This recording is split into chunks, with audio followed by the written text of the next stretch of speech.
Welcome to the Winning with Shopify podcast. This is the podcast to help you scale your Shopify store into a money-making machine.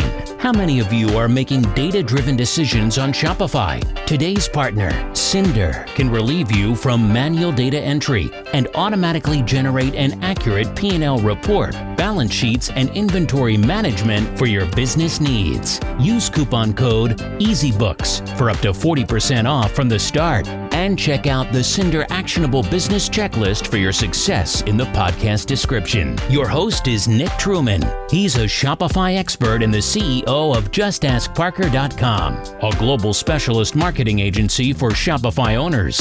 Nick will be sharing his knowledge and interviewing the experts to help you thrive and build a business that makes you money. For exclusive offers, bonus content, and weekly episode reminders, join our mailing list at winningwithshopify.com. Now, sit back, relax, and enjoy the show. Here's your host, Nick Truman. Hi everybody, and welcome to another episode of the Winning with Shopify podcast. For any new listeners this week, thank you for listening to the show. I hope you're not going to be disappointed. We've got an amazing guest coming up. And for all of our long-term listeners as well, welcome back. It's great to have you with us. And I just love seeing all of your numbers on the dashboards and analytics reports I get. So thank you so much for listening. It's great to have you with us. And it'd be really awkward if we were doing this without you and just talking to a brick wall. So thank you for tuning in. Today we've got another amazing episode. We're joined by a brilliant guest with a very cool store and a very cool story as well. A little bit different to any other guests we've had before.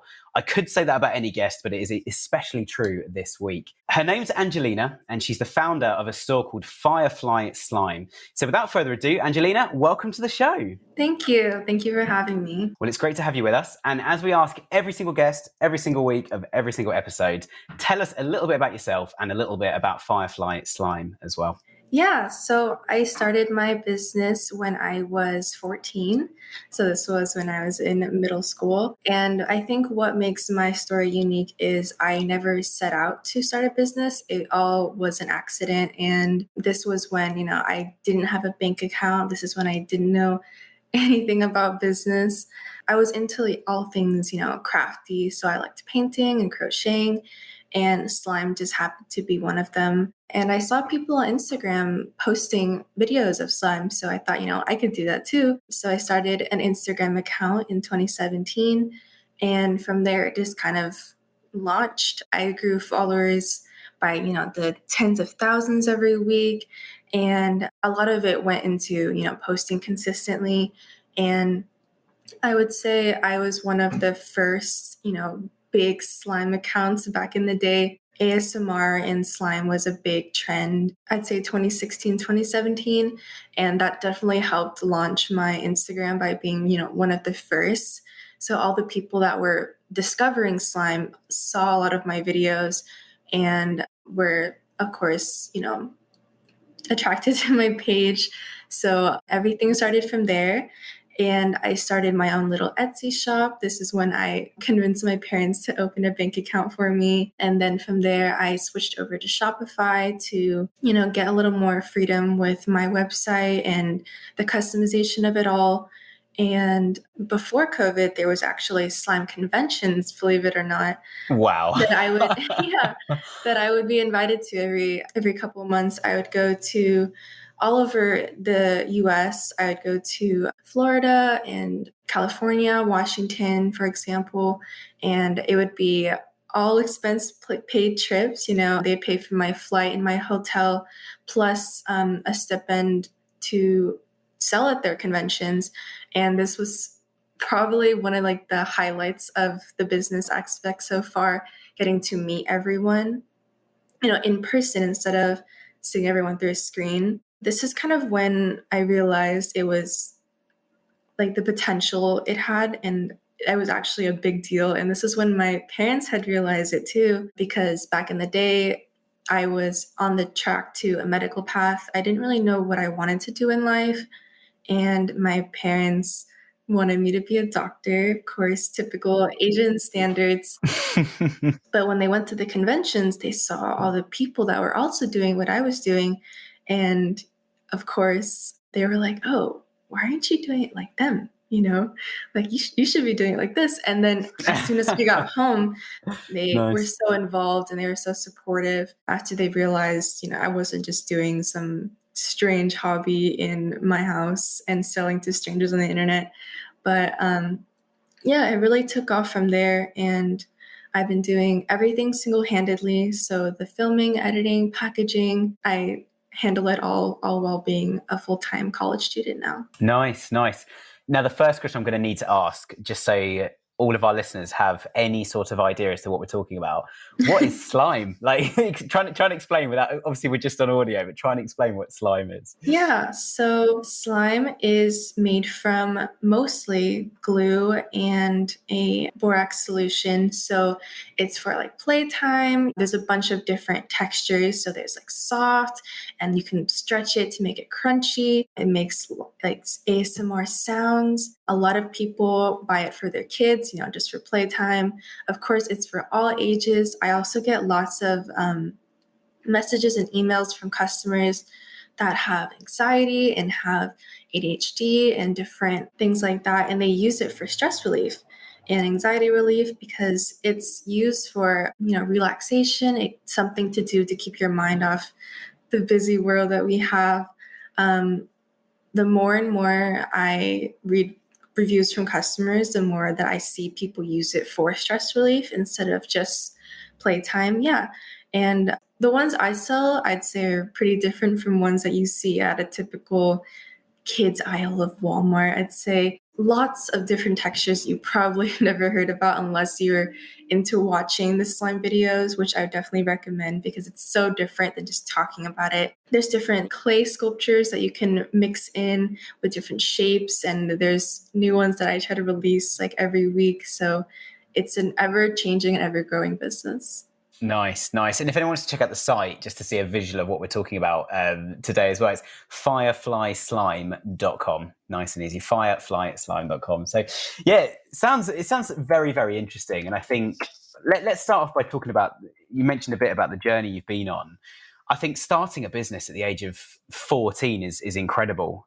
I mean, I was dreaming of such things at that age. I think it's when I was 16, I started selling batteries on eBay. That was my first company. And that was with Dad's credit card, which he was furious how much I was spending buying batteries in giant boxes until he realized how much money I was making and wanted to cut from the profits. But so, I mean, you're obviously 14 years old. I mean, did you find it sort of, scaled up and went viral overnight? Was it quite a slow journey in the first, sort of year or two? Like, how did you find it in that initial bit? I definitely say it did launch really quickly for me in the beginning, which I am very lucky about. I know a lot of people that set out to start businesses kind of are slow in the beginning, but I definitely did kind of ride the beginning of trend of ASMR in the beginning, which definitely helped. I saw my followers, go up every time I refreshed. And it was something I was so excited to show my mom. I'm like, look, I refreshed and it's like 100 more people. I definitely used a lot of hashtags that were relevant in my posts, ASMR, slime, anything you think that your target audience would be searching for. And then it'll kind of find that realm of people that are in a similar niche to what you're doing, because that definitely helped. And ASMR, I've just Googled it, I have to be honest. Autonomous Sensory Meridian Response. Is that the one? Yes. Cool. So, I think it's amazing, actually, that we talk a lot about getting the right product on this show and how you can get a good product and people just want to buy it, etc. Whereas your product's not like, it's not something you put on a wall. It's not something you have to buy. It's almost, there's definitely an emotive element, which you've mentioned and probably why it's doing so well on social, but there's also a physical element, isn't there? It's something you're holding, you're feeling. It's almost alive in a sense. Yeah, it's something you feel, and there can be soft. So, depends on what you're feeling at the moment. So you can get many different textures if you want to. There's soft, there's crunchy, there's ones that feel like a cloud. So it's good for sensory that way. And it's good for your ears because you can hear the crunch sounds or like the sizzles, but they're also scented. So you can smell them. You could have them smell like different fruits or different bakery items. I have ones that are like, scented like cinnamon buns that will probably make you want to eat them, but you can't. Yeah. Cool. That sounds amazing. And I think, like I say, just a product that you can actually engage with, I often find has such a better outcome, even from a commercial point of view. So in terms of people then trying different flavors, scents, I say flavor, we just said don't eat them. But in terms of different scents, colors, feelings, etc., I think it's amazing. But let's talk about social then. So it sounds like social, correct me if I'm wrong, but it sounds like social's been the main channel that's really been driving sales, driving awareness, driving web traffic into your Shopify store. I first started on Instagram, and I've been trying my best to post consistently on there. I'd say most of my audience comes from TikTok and Instagram at the moment. I did dabble in a little bit of YouTube back in the day. Currently, I have 375,000 followers on Instagram, 115,000 on TikTok, and 20,000 on YouTube. Nice. And I mean, one question I get asked quite a lot, which I think is quite relevant here, is how engaged is that audience? Like, I've seen some Instagram accounts in the past, certainly for businesses, where they've got hundreds of thousands of followers, and then you hover over a few posts and there's only sort of 10, 20 likes. How do you find the engagement on Instagram? Like, how much that audience would you say is engaged? And do you almost look at it as being like there's a kind of core 5-10% that are engaged? Or do you look at it as so many of them are probably seeing my posts, even if they don't click the like button or leave a comment? Yeah, so I'd even go to say that my followers are kind of like a little community. There's a slime community, believe it or not, as well, Nice. of people that also make slime, that are interested in watching slime. They're really engaging, I think, especially because that demographic is the younger generation and they're on social media a lot. I think what helped me a lot is that I not only post, what I sell, but I also look at what's trending. I look at what videos are doing well in the niche that I'm in, and I do something similar. What I've found really helpful is to also don't just expect your audience to engage with you if you're not going to engage with your audience. So, replying back to those comments or those DMs that you receive, or if people comment suggestions of what they want to see, then show them those things just to show your audience that you are listening to them and they're not just commenting and you're never going to look at it, Yeah, definitely. I think one of the biggest things we've certainly seen as a business with some of our clients is actually engaging, as you say, responding to comments, replying to customers.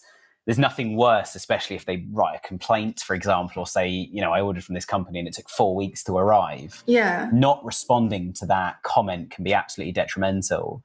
And I think as well, if, we talk about paid advertising while we're here as well, it'd be interesting to see if you do much paid, because we've seen a few clients that we work with on Facebook and Instagram, for example, who are advertising a Facebook post. And the first comment says something like, "This company's awful." And you're actually paying to promote that. But you can't see that properly within Business Manager. You have to go onto the page to see the post itself. You won't see that from within Facebook ads. So yeah, it'd be interesting to hear kind of what you've done on the paid side of things as well on those channels. Yeah, so I actually haven't done any paid advertising. All of my customers are organically from my socials that I've grown. I have done a little bit of gifted advertising with influencers on TikTok and Instagram. I'd reach out to them and ask if they would be interested in doing a review or an unboxing, and I'd send them, a couple of free items. I think that it grew more organically that way because, you see the influencers that you are used to watching and that you trust, and seeing them, be so excited to open up a package, you think like, oh, do I want that too? Maybe this is a good gift for my kid if this person that I'm watching is so happy, Yeah, definitely. And I think that with any advertising, that happiness is definitely infectious. I think the last thing you want is to see a video of somebody not enjoying themselves and be expected to buy the product. But no, I think you're absolutely right. It's amazing to hear you've never done any paid stuff, given that you've got such a strong community and you've built that community of your followers. I imagine there must be some real interesting insights into your customer as a result, because I imagine you're basically having a conversation with them constantly, aren't you, via certainly TikTok and Instagram? Yeah, so I try to respond to suggestions. I get a lot of suggestions on TikTok of like, oh, do one of this color, do one themed this thing. And I try to do those. I think it gets people really excited. A couple years ago, I did have a lot of fan accounts that did pop up. And I thought that was so crazy because I thought, I was a nobody. Why would someone have a fan account of me? But yeah, going back to the influencer thing, I think that the products that I sell definitely, it helps a lot to see it visually and hear the sounds. So seeing it through an audio medium and also a visual one is a lot better than just seeing a picture of an ad. I don't think it conveys as well. And with the influencers, I see a direct cause and effect there. If the influencer just posted their video and I see it got a lot of traffic, I see my sales spike that day. So it's definitely good for seeing that which influencers are doing well and which videos people like. Nice. And as I say, you've just mentioned about, I think you said it in regards to an advert, when you see people actually engaging with the product, the emotive reaction that they have, the feeling, the sounds that it makes as well. I imagine as a business owner, it must be quite rewarding to see that, because so many stores probably don't get that experience, do they? In terms of, if you sell sofas, how often are you going to get a customer sending you a video of them sitting on the sofa and saying things like, wow, I really love this sofa? It just doesn't happen in the same way. So it must be quite rewarding for you in terms of finding, new types of slime, new products to sell. It must be quite rewarding and quite exciting actually to see customers going, wow, it does this, and which elements of each product they find so exciting. Yeah, definitely. I love watching, unboxing and reviews from my customers, even if it's from people that are discovering slime for the first time or they're slime lovers themselves and they open their package and they, a lot of these customers are very descriptive with their reviews. So they'll say exactly what they love about it and like describe the textures and the scents very descriptively, which I love. And do you do anything to incentivize that? Like, do you send something out with the product saying, please go and send us a video on Instagram, or does it just happen completely organically? I actually reach out to the influencers directly and ask them if they'd be interested in receiving a package. And I know a lot of companies that do this and they don't ever see the video pop up. So what I do is I ask them for like a time frame of like something as little as asking, what date do you think this video will be up by? Or do you think you can have this up by a week after receiving it? Helps dramatically. You would not believe you would go from not seeing that package ever again to seeing your video pop up a couple of days later. Yeah. Nice. And let's talk about influencers, because influencers is such a grey area and a sort of dark art and an unknown sales channel to so many stores. And it's definitely popped in more recent years as well, which is why it's sort of quite new and untapped in many ways. If someone's starting out today with a new Shopify store, new products, etc., how can they reach out or find and then reach out to some influencers? What's a good place to start with that? You'll definitely want to look into influencers that are doing similar things than you or have an audience of the similar interests and demographics. So someone that sells slime isn't going to reach out to an influencer that does reviews Sure. on books. I reach out to a lot of influencers that have younger audiences, ones that do unboxing channels, or they review toys, or they review fidgets. And you can look through hashtags. A lot of the influencers I find kind of just pop up on my explore pages, which is really helpful. But if you are doing something else that is different than me, I definitely recommend going through hashtags of similar things. So if you're selling, cookies, look up bakery or just keywords like that. Cool. And I think it's certainly a good place to start. If you find someone and you want to reach out to them, where would you find some sort of piece of contact information, or how would you find an email address or a phone number or something to get in touch with them? What sort of things should people be looking for? Yeah, so with TikTok and Instagram, I've actually found it really easy to get in touch with influencers since, their whole livelihood is on the internet. They're on the internet a lot. So I just DM them directly, and that doesn't mean I'll get a response, but most of the time I actually do. Sometimes they have their email on their bio. Sometimes you can find their email on their bio and reach out that way. If they have managers, that's a great way to do it. And establishing your company first on your own social media is also really important. They're not going to agree to a collaboration or partnership with a company that looks untrustworthy, you know? Nice. I think so many businesses have said, we've got a great product. It's going to be very viral on the internet. It's the words that a lot of clients have used. What viral actually means is a whole nother podcast episode probably. But yeah, no, I think some really good tips there in terms of how to reach out, what sort of things you're looking for. And as you say, if their whole life's on the internet, it can't be that difficult to track down some sort of piece of contact information, or as you say, an email address is probably the easiest thing to get hold of. Yeah, I'd say the only downside to that is if they do have a big following and they're on the internet a lot, they probably also get a lot of other messages from their fans. So your pitch there might be drowned in all of their other messages, and it's a little hard to get in contact with them there. And so obviously standard sales tactics apply, don't they? Anything you can do to get ahead of those people, get in front of the right person by putting something in your email that goes through to stand out. In the same way, if ever you're doing any kind of marketing, my phone rings constantly with people trying to sell me things. But I've got a gatekeeper who answers the phone for me and decides if it sounds important or not. Cool. Let's kind of take a complete gear change since we've spoken a lot about social, and I think some really interesting ways you've used social, which is different to what we normally talk about, because we normally talk about advertising and how to get a good ROI on Facebook ads or Google ads. So I think, as I say, some really good pointers there.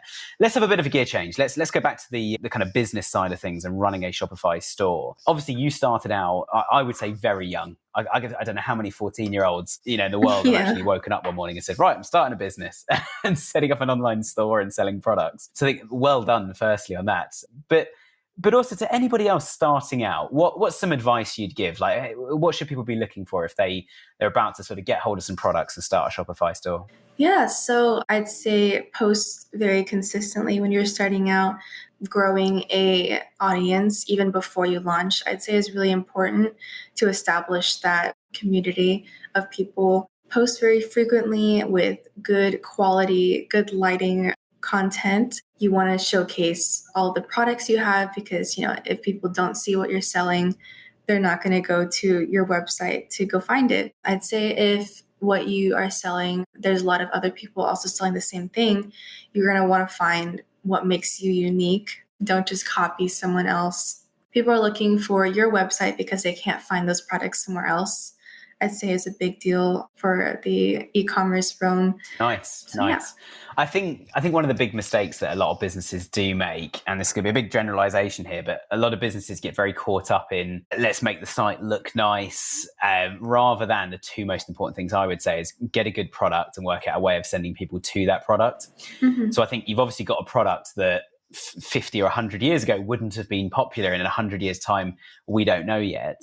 But today it's popular. There's a community for this sort of stuff. And it sounds like you were probably one of the earlier pioneers of, this whole kind of social media trend. And so actually jumping on that has obviously been a massive success to you. There will be some people listening today thinking, I'm too old for social media. This just does not work for me.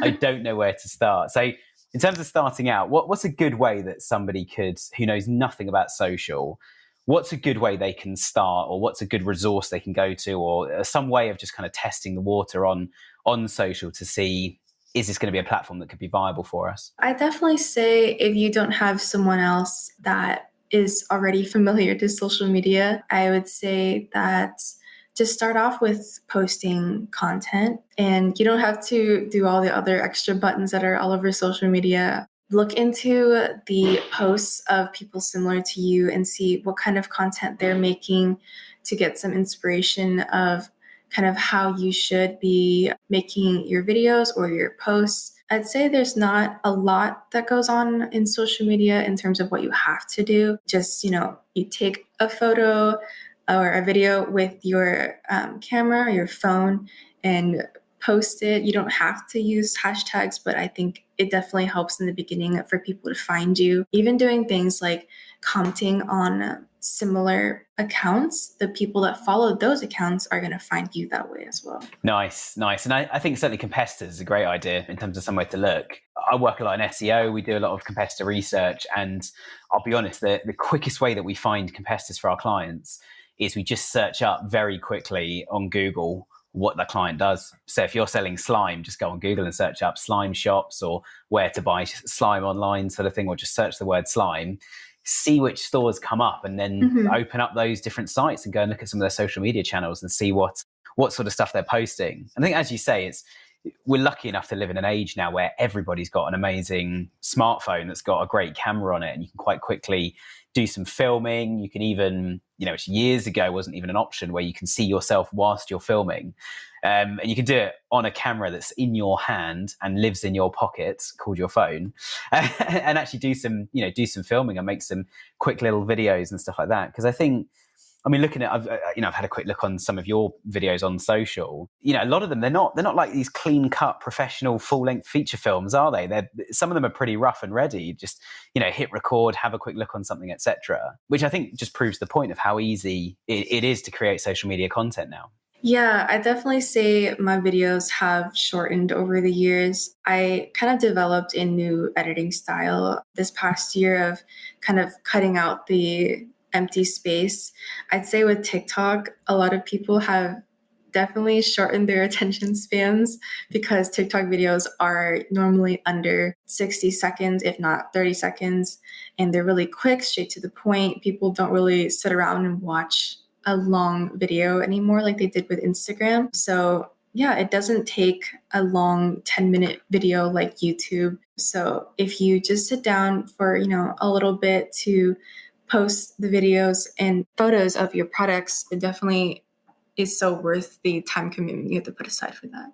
Definitely. Let's talk about some other areas of the business then, just to sort of see, given how different your marketing strategy is to most businesses, i.e. you're not just spending millions of pounds on Google ads and Facebook ads. Let's find out what you're doing on the other side of things. Like how much do you do with email, for example? Once somebody's bought a product, do you send out newsletters and generate more revenue through repeat orders, etc.?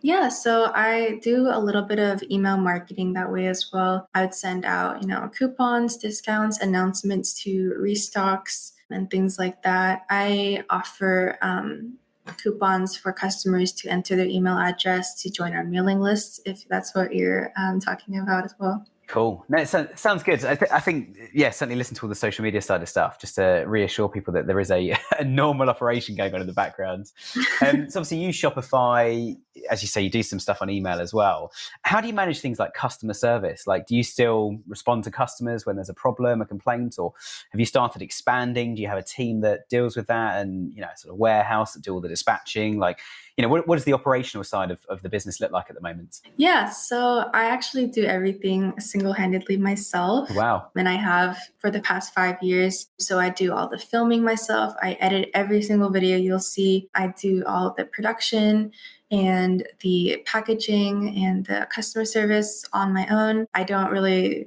ever source from other places. So the most I'll have manufacturers for is for, containers or fragrance oils, but the actual product I make myself, so I don't have to rely on the timelines of different manufacturers for that. And I've done all of this while being a full-time college student, so Yes. Learning time management is definitely a big aspect of it. There must be days when you get back from college and just think like, I need a glass of wine and Netflix, and then you look at your emails and there's like 30 orders to send out, and you must get days like that. Like how do you manage? Like how do you push yourself through and get the job done? Yeah, so a great thing about being your own boss is that if you are, piled with schoolwork that day, you can put other responsibilities to the side.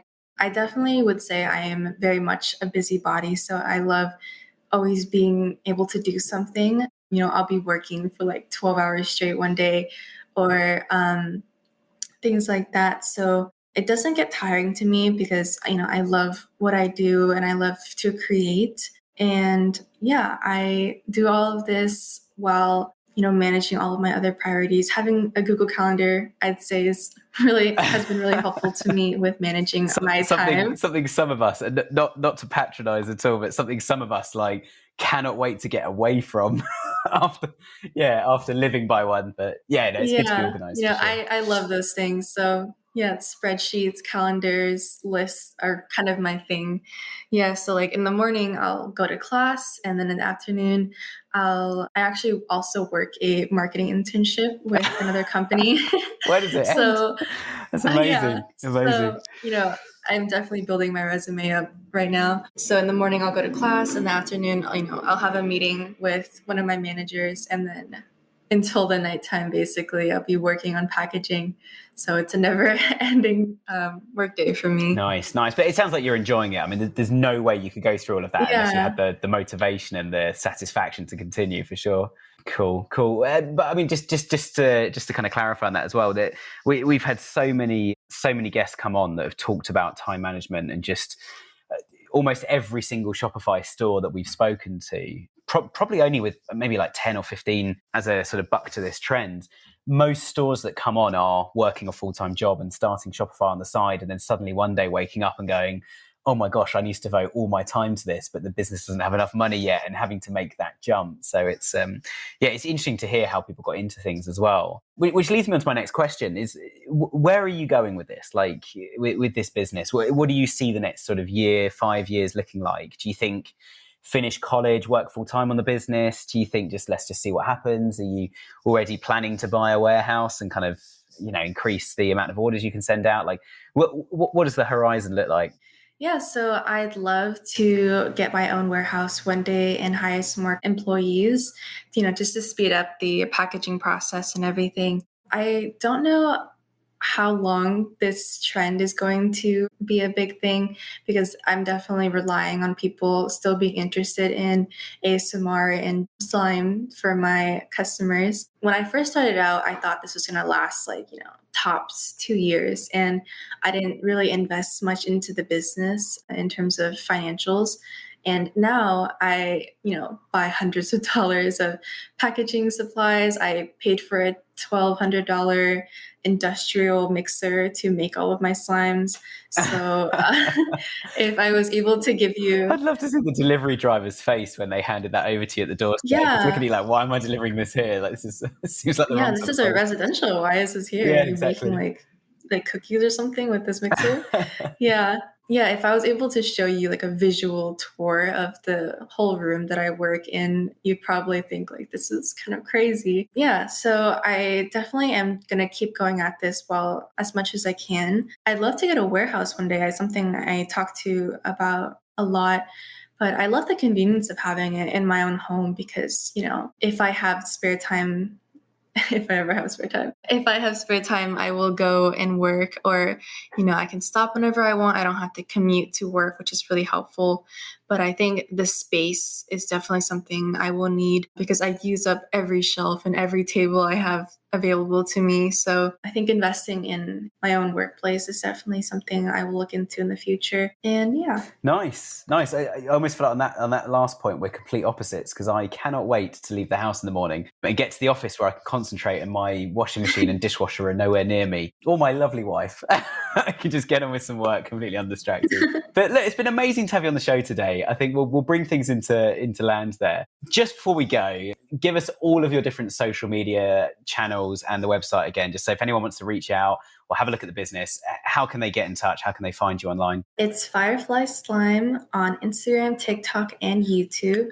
And my website is just fireflyslime.com. Awesome. Well, thanks so much for joining the show today. It's been amazing to have you with us. Thank you for having me. And to everybody else listening, I now do have, all thanks to my colleague Byron, who was on the show last week, I now do have a bit of a plan ahead of me so I can see what we're doing. Next week, we've got Gorgeous back on the show. And then after that, we're hopefully going to have one of our very special sponsors, and that one is still pending. But next week, we're going to have Gorgeous back. We're going to be talking even more about social media, following on from the theme today. And then going into March, we've got, again, some amazing guests lined up. So make sure you stay tuned. If you haven't already, please hit that subscribe button. Thanks so much for listening. We're back again next week.